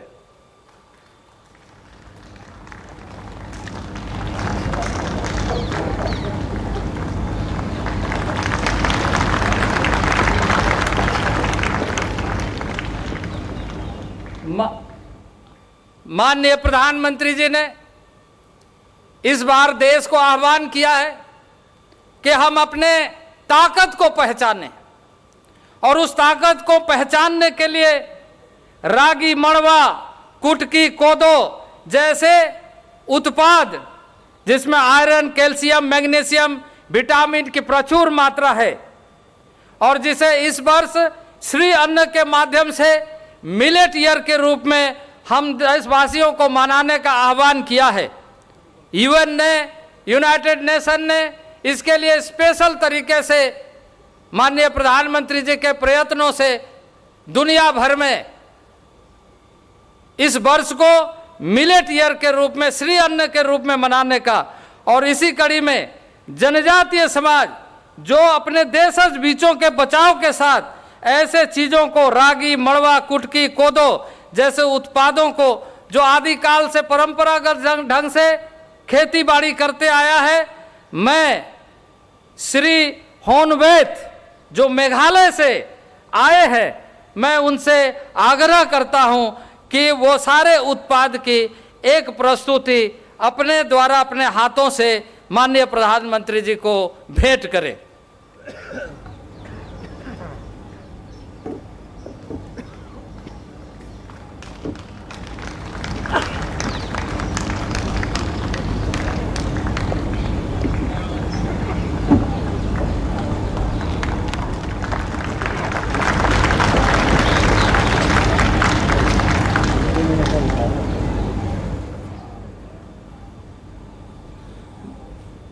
माननीय प्रधानमंत्री जी देश के जनजातीय लोगों के जीवन में शिक्षा, स्वास्थ्य, स्वरोजगार जैसे विभिन्न ऐसे कार्यक्रमों के माध्यम से लगातार देश के सुदूरवर्ती, जैसे मैंने जिन क्षेत्रों का, जिन राज्यों का वर्णन किया, बातें कही, सुदूरवर्ती पहाड़ी जंगलों और बर्फीली चोटियों के बीच में रहने वाले लोगों तक शिक्षा का अलग अच्छे ढंग से जगह, स्वास्थ्य की सुविधाएं पहुंचे, और स्वरोजगार के साथ आज समय के अभाव में पीछे के साइड में एफपीओ के बहुत सारे स्टॉल लगे हुए थे, वहां माननीय प्रधानमंत्री जी नहीं जा पाए, लेकिन बाकी इस क्षेत्र के कई राज्यों के स्टॉल पर गए जहां शिक्षा के लिए माननीय प्रधानमंत्री जी ने खास तौर से एकलव्य मॉडल रेसिडेंशियल स्कूल जो पिछले 8 वर्षों में, जो 75 वर्षों में नहीं हुए, पिछले 8 वर्षों में अब इन्हीं 8 वर्षों में 500 से अधिक विभिन्न ब्लॉक स्तर पर एकलव्य मॉडल रेसिडेंशियल स्कूल बनाए जा रहे हैं, और पिछले 2 साल में कई स्कूल बन करके तैयार हो गए हैं। मैं एकलव्य मॉडल रेसिडेंशियल स्कूल के बच्चों से खड़े होकर हाथ ताली देकर माननीय प्रधानमंत्री जी का हार्दिक स्वागत करें, जितने भी एकलव्य मॉडल स्कूल के बच्चे यहाँ पर आए। इसी तरीके से स्वास्थ्य के क्षेत्र में, जनजातीय क्षेत्र में जो विशेष तरह से कई तरह की समस्याएं हैं, उन समस्याओं को जो वंशानुगत तरीके से फैली हुई, उसके लिए इस बजट में खास तौर से माननीय प्रधानमंत्री जी ने इस संकल्प के साथ कि जब हम अमृत महोत्सव मना करके अमृत काल में प्रवेश कर रहे हैं, तो हमारा संकल्प 2047 में जनजातीय क्षेत्रों में वंशानुगत तरीके से जो समस्याएं पिछले वर्षों से चली आ रही है, वो समाप्त होना चाहिए। इस बजट के माध्यम से विजन के साथ माननीय प्रधानमंत्री जी ने आह्वान किया है, और मैं जनजाति मंत्रालय के तरफ से इस कार्यक्रम को विशेष तौर से माननीय प्रधानमंत्री जी ने जिस तरीके से रुचि लेकर के किया है, उसके लिए मैं पूरे देश के जनजाति समाज के तरफ से आभार व्यक्त करना चाहता हूं। स्वरोजगार का आपने देखा, पेन इंडिया प्रोग्राम किस तरीके से चल रहा है पूरे देश में। सबका साथ, सबका विकास, सबका प्रयास, सबका विश्वास, गरीब, दलित, पिछड़े, आदिवासी की आकांक्षाओं को कैसे पूरा किया जाए, इस पर काम चल रहा है। और खास तौर पर पिछले कई वर्षों में, पिछले 8 वर्षों के कालखंड को जब हम देखते हैं, उस समय और आज के अगर 2023-24 के बजट को देखते हैं, तो जमीन और आसमान का अंतर दिखाई देता है। विकास की दृष्टि से 8 वर्षों में जनजातीय क्षेत्रों में प्रधानमंत्री आवास योजना, उज्ज्वला योजना, नल का जल योजना, ऐसे विशेष योजनाएं जहां प्रारंभ हुई है, वहीं राज्यों के साथ मिलकर के स्वरोजगार के दृष्टि से इस तरह के कार्यक्रमों को आगे बढ़ाया जा रहा है। 2013-14 में जहां हमारा बजट मात्र 4,295 करोड़ था, आज 2023-24 में बढ़कर 12,461 करोड़ हो गया है। और यदि एसटीसी को यानी पूरे मंत्रालय के साथ पूरे सभी मंत्रालयों के जो ट्राइबल बजट है वो इस बार 1,12,000 करोड़ रुपया जनजातीय क्षेत्रों के विकास के लिए विशेष तौर से दिया गया है। माननीय प्रधानमंत्री जी ने आज जैसे 4-5 ऐसे स्टॉल पर गए जहां स्पेशली जिसको हम कहते हैं vulnerable, particularly vulnerable tribal group PBTG, माननीय प्रधानमंत्री जी ने प्रधानमंत्री पीबीटीजी प्रोग्राम आगामी 3 वर्षों के लिए स्पेशल कार्यक्रम 15,000 करोड़ का प्रारंभ करने का जिम्मेदारी दिया है, जिसके माध्यम से बुनियादी सुविधाओं से लेकर शिक्षा से लेकर स्वास्थ्य से लेकर ऐसे जो सुदूरवर्ती क्षेत्र में जहां तक लोग नहीं पहुंचे वहां पर प्रधानमंत्री के द्वारा इस कार्यक्रम के माध्यम से सारी चीजें पहुंचे, इस संकल्प के साथ प्रारंभ किया जा रहा है। तो मैं आज इस बात के लिए कि माननीय प्रधानमंत्री जी लगातार जनजातीय क्षेत्रों और उसके संस्कृति को बढ़ावा देते हुए जो आजादी के संघर्षों में वैसे जो लोग अपनी जमीन, अपनी मिट्टी, अपनी भारत माता के लिए आहुति दिया, उनके लिए सम्मान कैसे बढ़े, उनको कैसे ढूंढे जाए, उसको कैसे खोजे जाए, वो जो भूले बिसरे लोग हैं उनको कैसे इतिहास के पन्नों में फिर से लाया जाए। आदिवासी संग्रहालय, जनजाति संग्रहालय का निर्माण पूरे देश भर में सभी राज्यों में हो रहा है।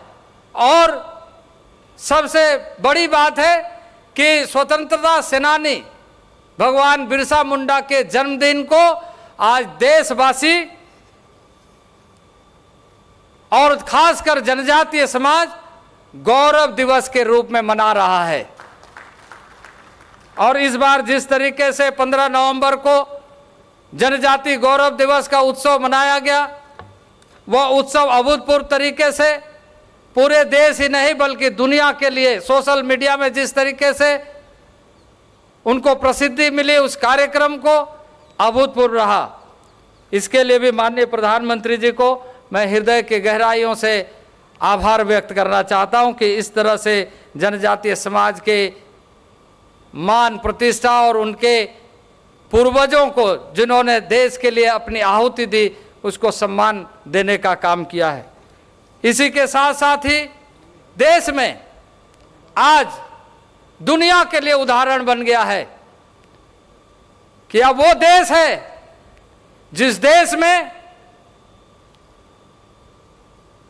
वास्तविक रूप से जो मदर ऑफ डेमोक्रेसी हम कहते हैं, लोकतंत्र के जो जननी है, लोकतंत्र की जननी भारत, उसको नए तरीके से दुनिया में प्रस्तुत किया है माननीय प्रधानमंत्री जी के नेतृत्व में।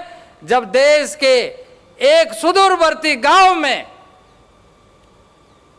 पली बड़ी महिला संथाली जनजाति समाज की आज देश के सबसे सर्वोच्च नागरिक का सम्मान राष्ट्रपति पद पर सुशोभित हो रही। आजादी के 75 वर्ष में 2014 के बाद देश को ऐसा नेतृत्व मिला है जहां न केवल आदिवासी समाज, जनजाति समाज, बल्कि देश पूरा गौरव कर रहा है और देश आत्मनिर्भर भारत बनने की दिशा में आगे बढ़ रहा है। आत्मनिर्भर भारत बनने की दिशा में आदिवासी जनजाति समाज पीछे न रहे, प्रधानमंत्री के हमेशा चिंता रहती है, हमेशा उसके बारे में योजनाओं का सूत्रण कैसे हो रहा है उसकी जानकारी लेते रहते हैं, हमें निर्देशित करते रहते हैं। और इसलिए मैं आज हृदय के गहराइयों से उनका स्वागत करते हुए, अभिनंदन करते हुए, मैं 10.5 करोड़ जनता की ओर से मैं पुनः हार्दिक आभार व्यक्त करता हूं। अभिनंदन वंदन करते हुए, स्वागत करते हुए मैं अपने वाणी को विराम देता हूं। बहुत बहुत धन्यवाद।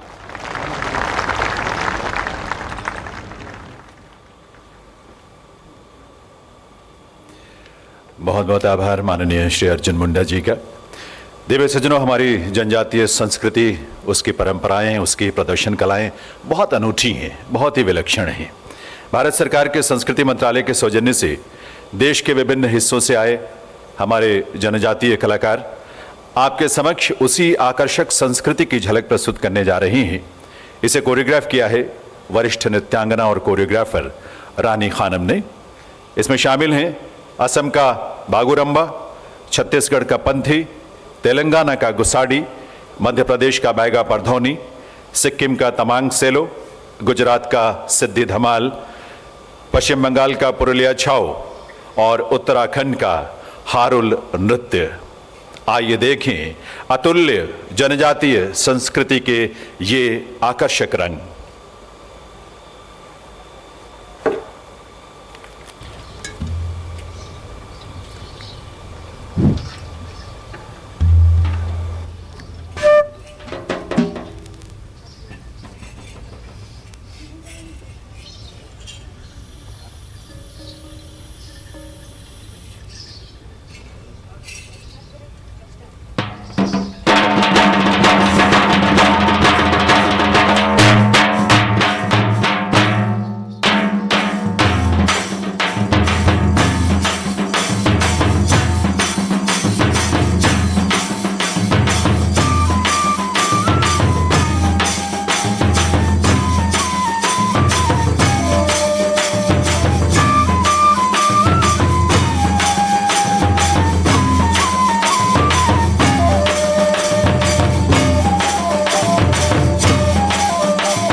दिव्य सज्जनों, ये हमारी जनजातीय संस्कृति भी है, संस्कार भी है और हमारी अतुल्य धरोहर भी। आप सबका आभार आपके स्नेह के लिए। दिव्य सज्जनों, आज जब हम ये देखते हैं, महसूस करते हैं, माननीय प्रधानमंत्री महोदय की सोच ने, उनके चिंतन ने, उनके विजन ने कैसे हमारे जनजातीय समाज को सुख, समृद्धि और सम्मान से जीने का अवसर दिया है, तो स्वतः ही माननीय प्रधानमंत्री महोदय की दूरदृष्टि और उनकी संवेदनशीलता के प्रति हम नतमस्तक हो जाते हैं। आइए आप सबके सम्मान भरी करतल ध्वनि के साथ निवेदन करें माननीय प्रधानमंत्री श्री नरेंद्र मोदी जी से कि वे इस अवसर पर आज पुनः हम सबका मार्गदर्शन करें और अपने संबोधन से हम सबको कृतार्थ करें। माननीय प्रधानमंत्री महोदय।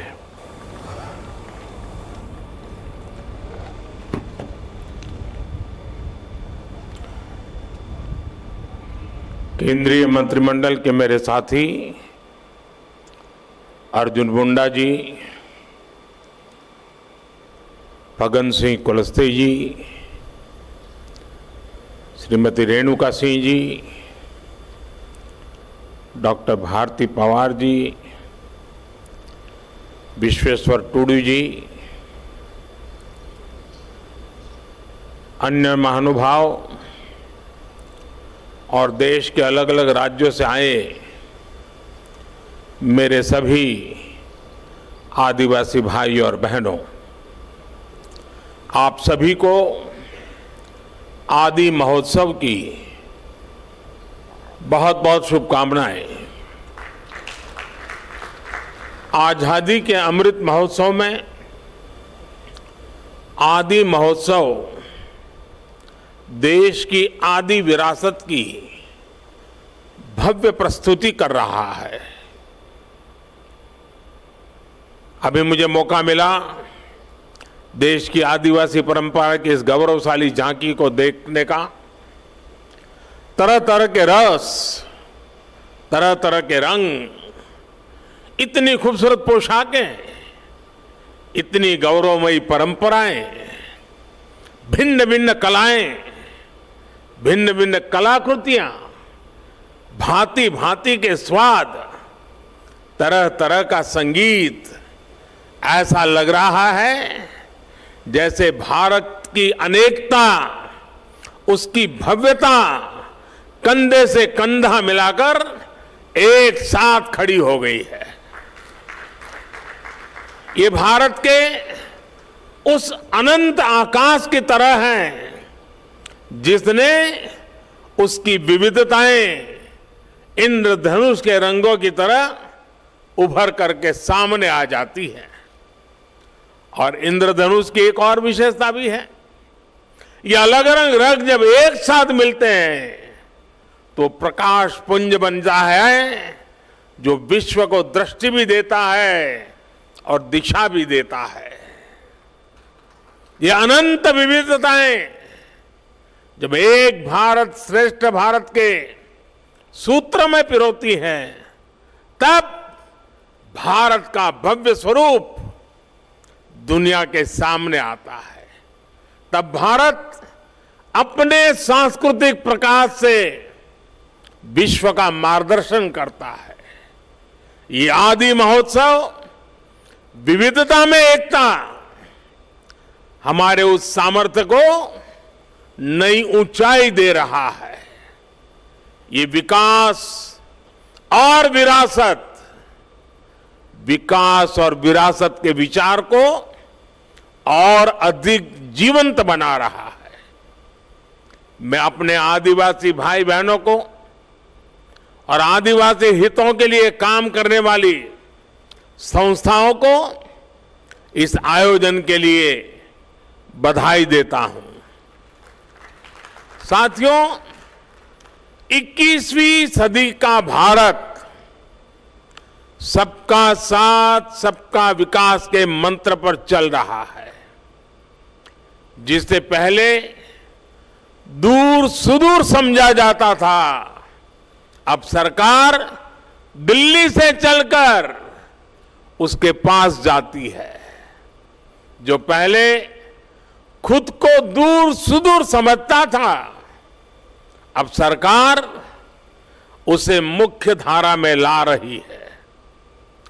बीते 8-9 वर्षों में आदिवासी समाज से जुड़े आदि महोत्सव जैसे कार्यक्रम देश के लिए एक अभियान बन गए हैं। कितने ही कार्यक्रमों का मैं खुद भी हिस्सा बनता हूं। ऐसा इसलिए क्योंकि आदिवासी समाज का हित मेरे लिए व्यक्तिगत रिश्तों और भावनाओं का विषय भी है। जब मैं राजनीतिक जीवन में नहीं था, एक सामाजिक कार्यकर्ता के रूप में, संगठन के कार्यकर्ता के रूप में काम करता था, तो मुझे अनेकों राज्यों में और उसमें भी हमारे जनजातीय समूह के बीच जाने का अवसर मिलता था। मैंने देश के कोने कोने में आदिवासी समाजों के साथ, आदिवासी परिवारों के साथ कितने ही सप्ताह बिताए हैं। मैंने आपकी परंपराओं को करीब से देखा भी है, उसे जिया भी है और इनसे बहुत कुछ सीखा भी है। गुजरात में भी उमरगाम से अंबाजी तक गुजरात की पूरी पूर्वी पट्टी, उस आदिवासी पट्टे में जीवन के अत्यंत महत्वपूर्ण वर्ष मेरे आदिवासी भाई बहनों की सेवा में लगाने का मुझे सौभाग्य मिला था। आदिवासियों की जीवन शैली ने मुझे देश के बारे में, हमारी परंपराओं के बारे में, हमारी विरासत के बारे में बहुत कुछ सिखाया है। इसलिए जब मैं आपके बीच आता हूं तो एक अलग ही तरह का अपनत्व मुझे फील होता है। आपके बीच अपनों से जुड़ने का एहसास होता है। साथियों, आदिवासी समाज को लेकर आज देश जिस गौरव के साथ आगे बढ़ रहा है, वैसा पहले कभी नहीं हुआ है। मैं जब विदेशी राष्ट्राध्यक्षों से मिलता हूं और उन्हें उपहार देता हूं, तो मेरी कोशिश होती है कि उसमें कुछ न कुछ तो मेरे आदिवासी भाई बहनों द्वारा बनाए गए कुछ न कुछ उपहार होने चाहिए।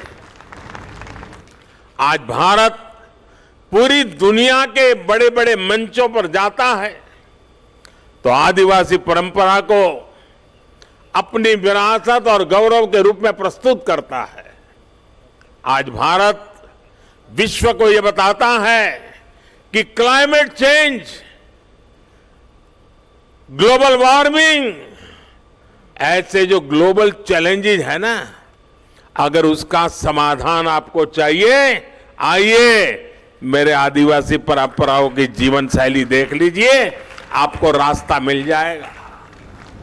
आज जब सस्टेनेबल डेवलपमेंट की बात होती है तो हम गर्व से कह सकते हैं कि दुनिया को हमारे आदिवासी समाज से बहुत कुछ सीखने की जरूरत है।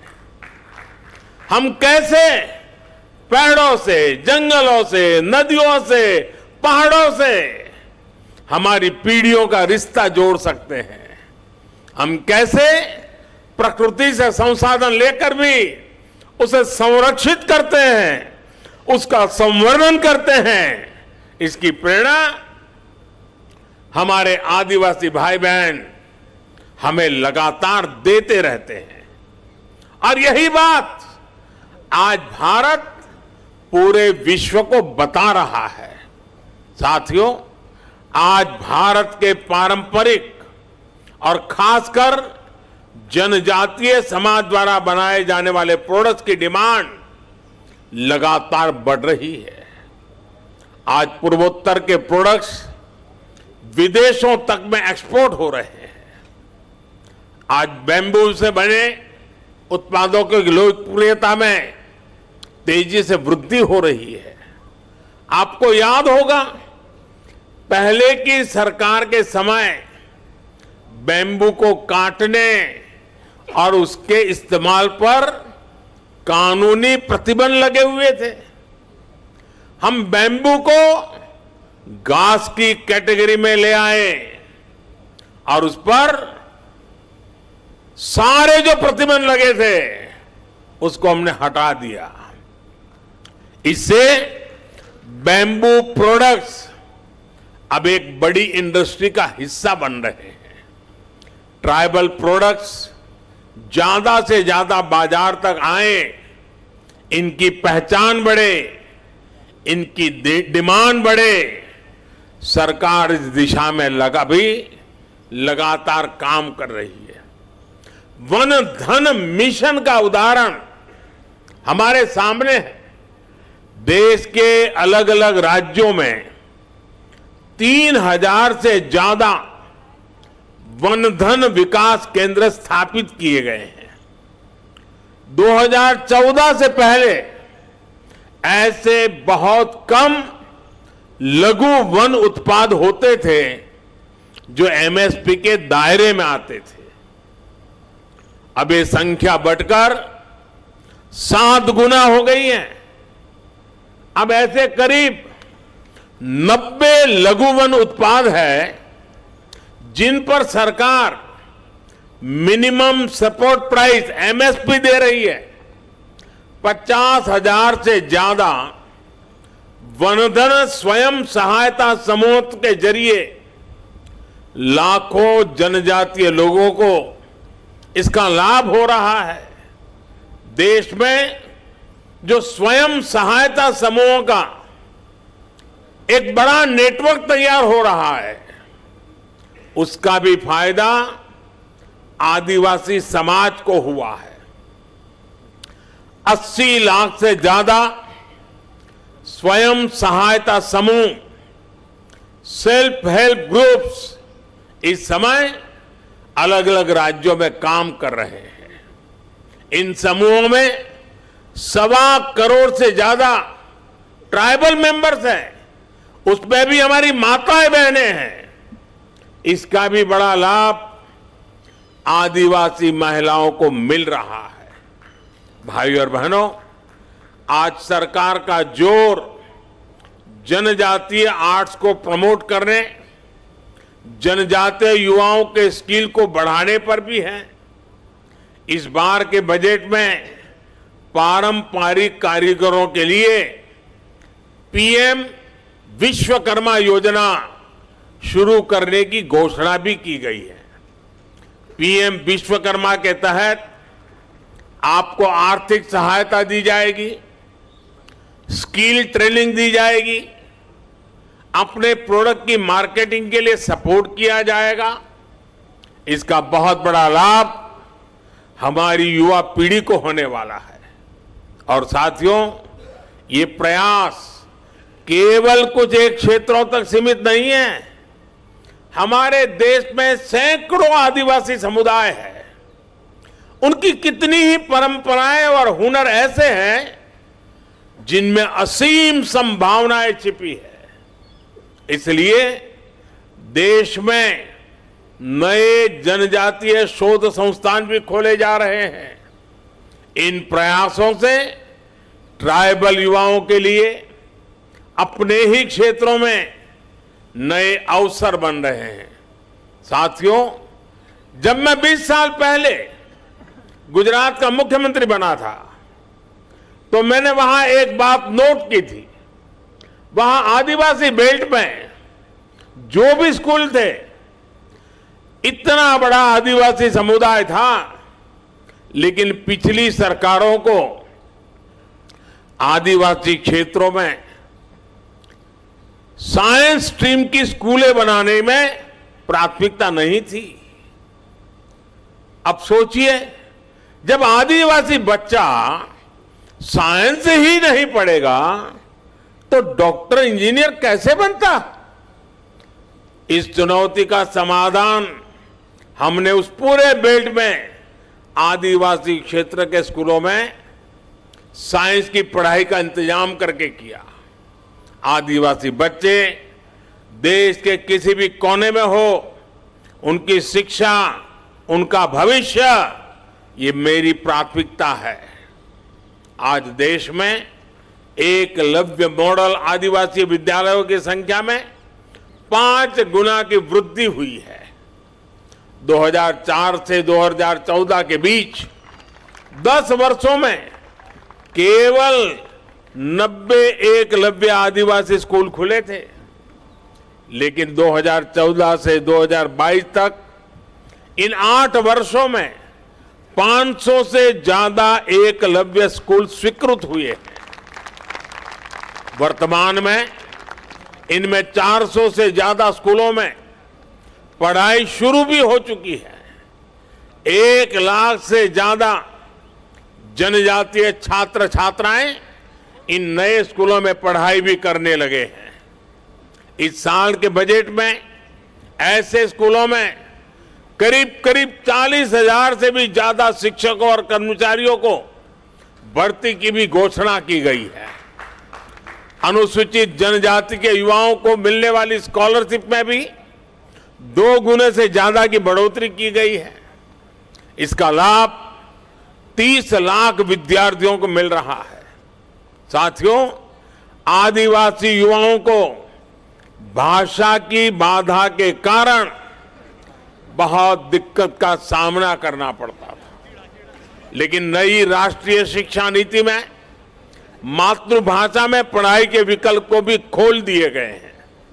अब हमारे आदिवासी बच्चे, आदिवासी युवा अपनी भाषा में पढ़ सकेंगे, आगे बढ़ सकेंगे। साथियों, देश जब आखिरी पायदान पर खड़े व्यक्ति को अपनी प्राथमिकता देता है तो प्रगति के रास्ते अपने आप खुल जाते हैं। हमारी सरकार वंचितों को वरीयता, यही मंत्र को लेकर देश विकास के लिए नए आयाम छू रहा है। सरकार जिन आकांक्षी जिला, आकांक्षी ब्लॉक को विकसित करने का अभियान चला रही है, उसमें ज्यादातर आदिवासी बाहुल्य इलाके हैं। इस साल के बजट में अनुसूचित जनजातियों के लिए दिया जाने वाला बजट भी 2014 की तुलना में 5 गुना बढ़ा दिया गया है। आदिवासी क्षेत्रों में बेहतर आधुनिक इंफ्रास्ट्रक्चर बनाया जा रहा है। आधुनिक कनेक्टिविटी बढ़ने से पर्यटन और आय के अवसर भी बढ़ रहे हैं। देश के हजारों गांव जो कभी वामपंथी उग्रवाद से प्रभावित थे, उन्हें अब 4G कनेक्टिविटी से जोड़ा जा रहा है। यानी जो युवा अलग थलग होने के कारण अलगाववाद के जाल में फंस जाते थे, वो अब इंटरनेट और इंफ्रा के जरिए मुख्य धारा से कनेक्ट हो रहे हैं। ये सबका साथ, सबका विकास, सबका विश्वास और सबका प्रयास, इसकी वो मुख्य धारा है जो दूर सुदूर देश के हर नागरिक तक पहुंच रही है। ये आदि और आधुनिकता के संगम की वो आहट है जिस पर नए भारत की बुलंद इमारत खड़ी होगी। साथियों, बीते 8-9 वर्षों में आदिवासी समाज की यात्रा इस बदलाव की साक्षी रही है कि देश कैसे समानता और समरसता को प्राथमिकता दे रहा है। आजादी के बाद 75 वर्षों में पहली बार देश का नेतृत्व एक आदिवासी के हाथ में है। पहली बार एक आदिवासी महिला राष्ट्रपति जी के रूप में सर्वोच्च पद पर भारत का गौरव बढ़ा रही है। पहली बार आज देश में आदिवासी इतिहास को इतनी पहचान मिल रही है। हम सब जानते हैं कि देश की आजादी की लड़ाई में हमारे जनजातीय समाज के उनका कितना बड़ा योगदान रहा है, कितनी बड़ी भूमिका निभाई थी। लेकिन दशकों तक इतिहास के उन स्वर्णिम अध्यायों पर, वीर वीरांगनाओं के उन बलिदानों पर पर्दा डालने के प्रयास होते हैं। अब अमृत महोत्सव में देश ने अतीत के उन भूले बिसरे अध्यायों को देश के सामने लाने का बीड़ा उठाया है। पहली बार देश ने भगवान बिरसा मुंडा की जन्म जयंती पर जनजातीय गौरव दिवस मनाने की शुरुआत की है। पहली बार अलग अलग राज्यों में आदिवासी स्वतंत्रता सेनानी म्यूजियम खोले जा रहे हैं। पिछले साल ही मुझे झारखंड के रांची में भगवान बिरसा मुंडा को समर्पित म्यूजियम के लोकार्पण का अवसर मिला था। ये देश में पहली बार हो रहा है, लेकिन इसकी छाप आने वाली कई पीढ़ियों में दिखाई देगी। ये प्रेरणा देश को कई सदियों तक दिशा देगी। साथियों, हमें हमारे अतीत को सहेजना है, वर्तमान में करते हुए भावना को शिखर पर ले जाना है और भविष्य के सपनों को साकार करके ही रहना है। आदि महोत्सव जैसे आयोजन इस संकल्प को आगे बढ़ाने का एक मजबूत माध्यम है। हमें इसी एक अभियान के रूप में आगे बढ़ाना है, एक जन आंदोलन बनाना है। ऐसे आयोजन अलग अलग राज्यों में भी ज्यादा से ज्यादा होने चाहिए। साथियों, इस वर्ष पूरा विश्व भारत की पहल पर इंटरनेशनल मिलेट ईयर भी मना रहा है। मिलेट्स, जिसे हम आमतौर भाषा में मोटे अनाज के रूप में जानते हैं और सदियों से हमारे स्वास्थ्य के मूल में ये मोटा अनाज था और हमारे आदिवासी भाई बहन के खान पान का वो प्रमुख हिस्सा हो रहा है। अब भारत ने ये मोटा अनाज, जो एक प्रकार से सुपर फूड है, इस सुपर फूड को श्री अन्न की पहचान दी है। जैसे श्री अन्न बाजरा, श्री अन्न ज्वार, श्री अन्न रागी, ऐसे कितने ही नाम हैं। यहां के महोत्सव के फूड स्टॉल पर भी हमें श्री अन्न का स्वाद और सुगंध देखने को मिल रही है। हमें आदिवासी क्षेत्रों के श्री अन्न का भी ज्यादा से ज्यादा प्रचार प्रसार करना है। इसमें लोगों को स्वास्थ्य का लाभ तो होगा ही, आदिवासी किसानों की आय भी बढ़ेगी। मुझे भरोसा है अपने इन प्रयासों से हम साथ मिलकर विकसित भारत के सपने को साकार करेंगे। और जब मैं आज मंत्रालय ने दिल्ली में इतना बड़ा आयोजन किया है, देश भर के हमारे आदिवासी भाई बहन अनेक विविधतापूर्ण चीजें बना करके यहां लाए हैं।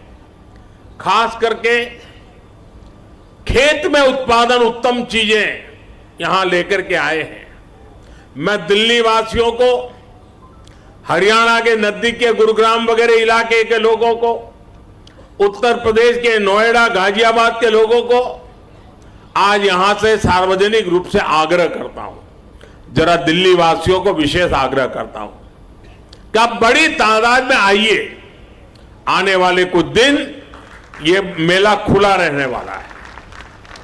आप देखिए दूर सुदूर जंगलों में इस देश की कैसी कैसी ताकतें देश का भविष्य बना रही है।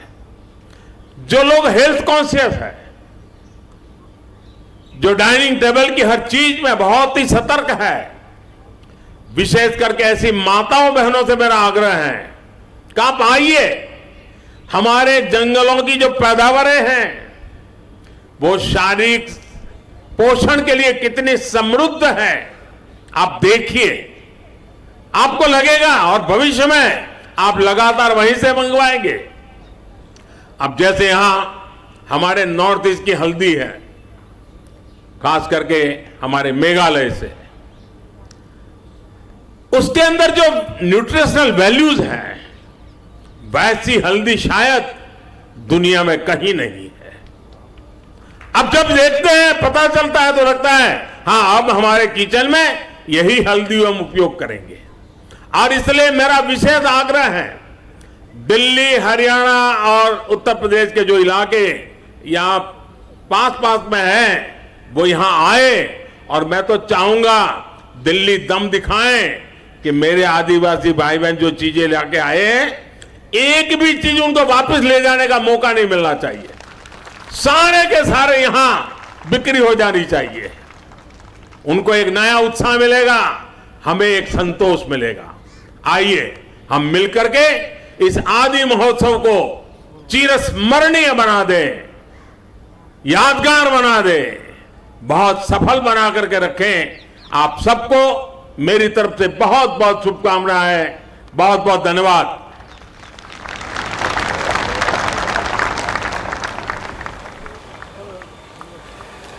देवियों सज्जनों, आइए हम सब अपने अपने स्थान पर खड़े होकर करतल ध्वनि से माननीय प्रधानमंत्री महोदय का आभार व्यक्त करें, उनके स्नेह के लिए, उनकी प्रेरणा के लिए, उनके उस नेतृत्व के लिए जो देश भर के जनजातीय समुदाय के भाइयों बहनों के जीवन में सुख के, समृद्धि के, सम्मान की नई रोशनी के रूप में आज हम उसका स्पंदन महसूस कर रहे हैं। भारत सरकार के केंद्रीय बजट में चाहे जनजातीय समुदायों के लिए 5 गुना बढ़ोतरी की बात हो, जनजातीय क्षेत्रों में आधारभूत ढांचे के निर्माण की बात हो, उन क्षेत्रों तक, सुदूरवर्ती गांवों तक सूचना प्रौद्योगिकी के तरंगों को पहुंचने की बात हो।